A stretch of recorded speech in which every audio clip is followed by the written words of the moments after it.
It's the end of the day with Ray. Hello, my friends. Well, folks, I'm back from the BTA. It was held in Orlando at the Grand Floridian Hotel. It was their national meeting.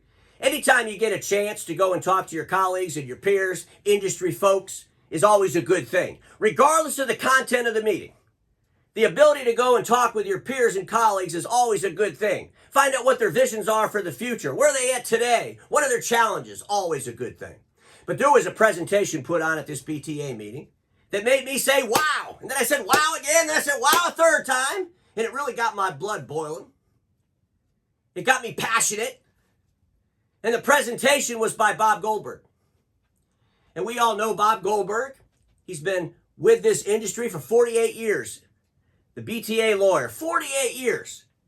Bob Goldberg deserves a big congratulations for that tenure, for what he's done for our industry. But Bob Goldberg was given a presentation. It was called Memory Lane, going down memory lane. And he was sharing his experiences over the last 48 years. And as he shared these experiences, it made me think, holy crap, we got to get back to that relevance. When he talked about NAMDA and 6,500 members and salespeople around the country selling memberships, we got to get back to that continuous relevance.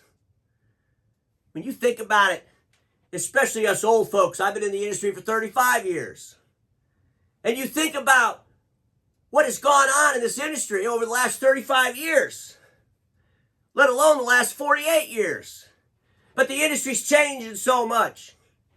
The BTA today is nothing of what it was 40 years ago, 30 years ago. Things do change. But over the last few years, I really wanted to get into the peer group thing. And I study this. There's consultancy firms out there that analyze peer groups. And I came across a list of reasons why peer groups fail. I want to share that list with you here today. And that list is just content.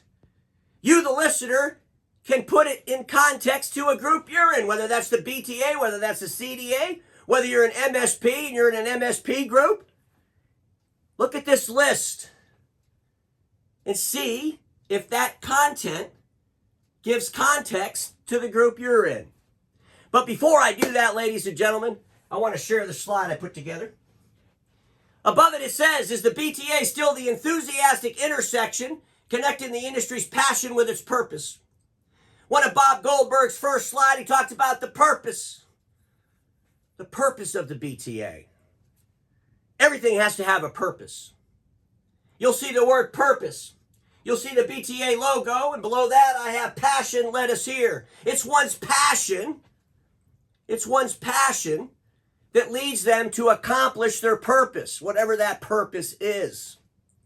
And I believe it's these peer groups that are this intersection between the passion and the purpose. And in that intersection is where they're fueled their enthusiasm.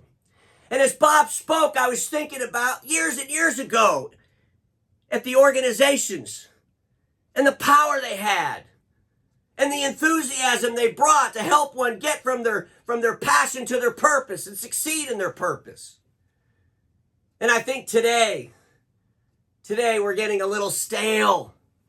And this isn't just about the BTA. This is all organizations. It's our industry. Our industry's in decline.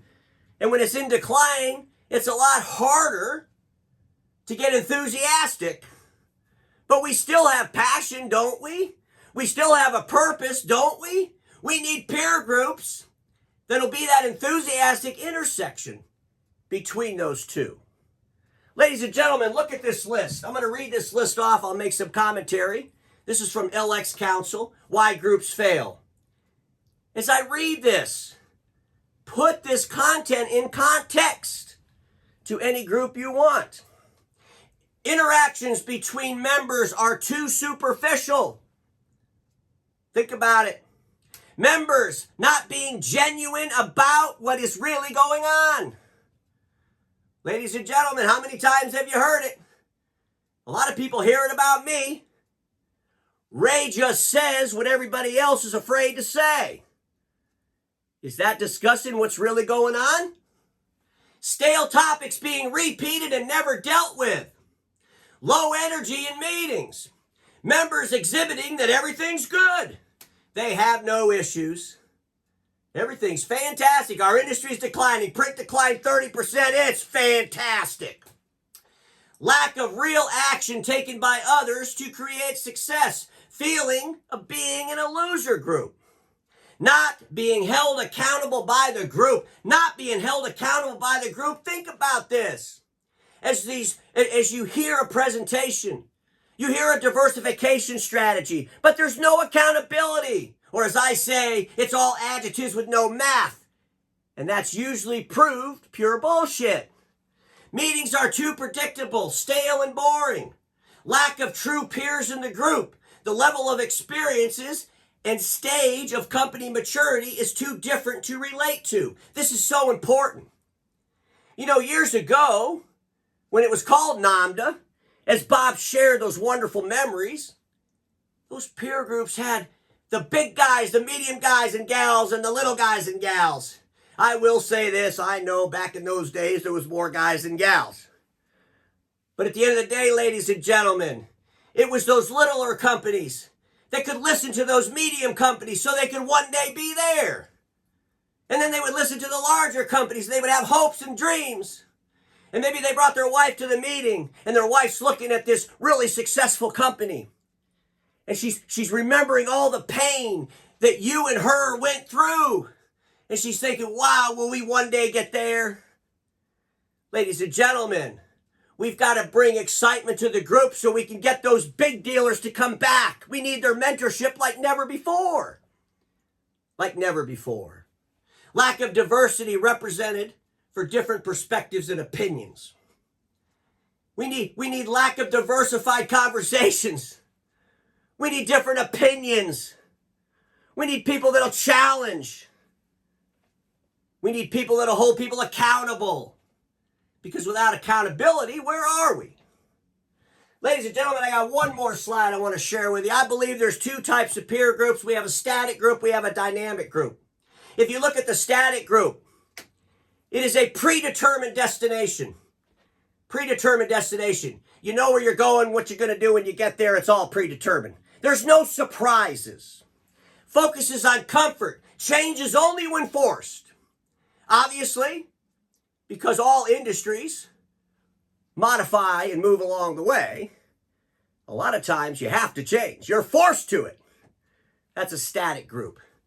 Yeah, let's just keep it going as long as we can, and boom, now we got to change, and there's a big confusion. Dynamic groups moves along through modifications based in reality. They modify along the way. They are never forced to change because they're constantly modifying along the way. Defining comfort as a threat. They see comfort as a threat. They're like, well, we can't be comfortable. No one's coming to this group to be comfortable. They're coming to this group to get better. It's a continuous journey. So today I gave you some content. You put that content in the context of your peer group.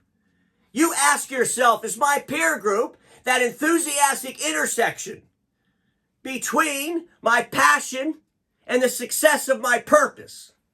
Because everybody watching me knows this. Status quo is the killer of all that'll be invented. Don't get stuck in status quo, and I'll see you all tomorrow.